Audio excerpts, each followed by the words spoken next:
So from an offensive coach's standpoint, okay, we talk about Coach Bloom is one of the best offensive line coaches in the country and an unbelievable head coach. And he's a great guy to work for because he loves ideas and he's a great sounding board and he loves stuff like that. So we're like, Coach, hey, we want to do this shift this week where 3 guys are going across and then 1 guy's going to come back and all this kind of stuff. They'll kind of look at you for a second and be like, I like it. Let's go.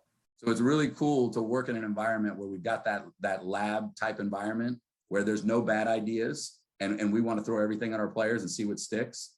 But like, to me, we want to slow down the defense by our shift. Okay.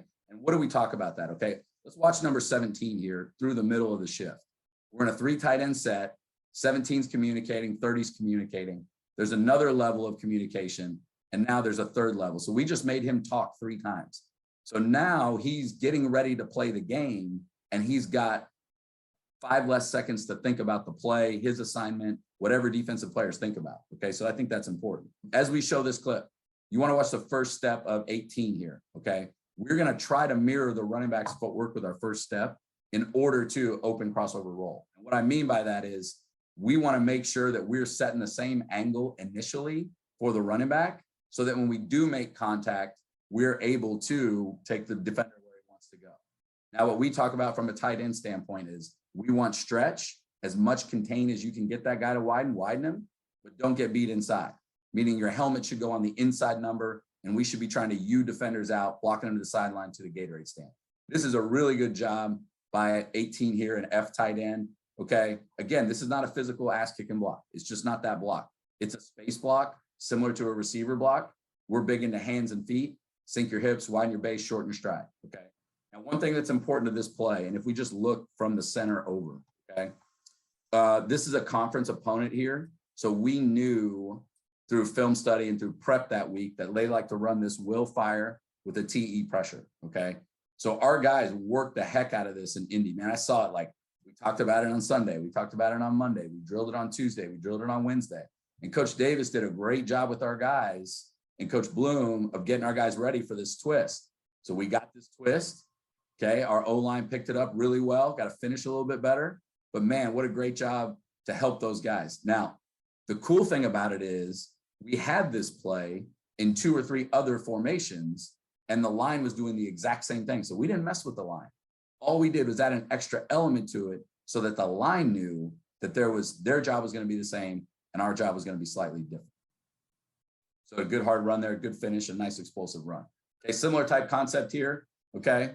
We are shifting, we are motioning. There's a motion to it.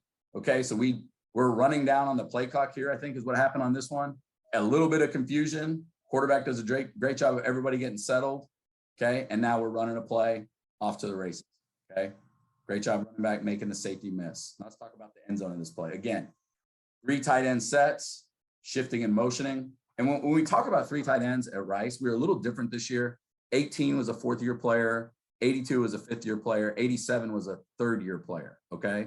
So this is a great opportunity for these younger players to get their taste in the game and really get some game experience, but not having to play them 40 or 50 plays a game.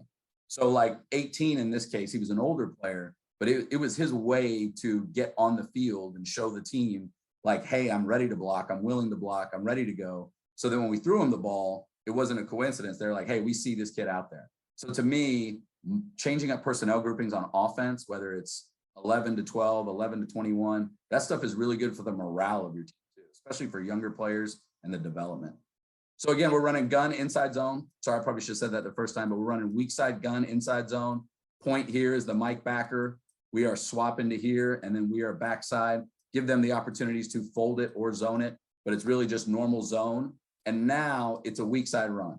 So from the center over, we are counting to 4. 1, 2, 3, 4. Okay. Open crossover roll, just like the running back, so we can get some good stretch and good width. And now sink your hips, widen your base, shorten your stride. We want stretch, but don't get beat inside. Don't love this part of the contact here. We got to be a little bit under control, a little bit in balance when he hops around us like that. Okay. But again, it allows the line to do a great job of doing their same things, changing the line of scrimmage, working the combinations, getting up to linebackers. All we did, we affected the play from the outside in. We didn't really affect the play from the inside out.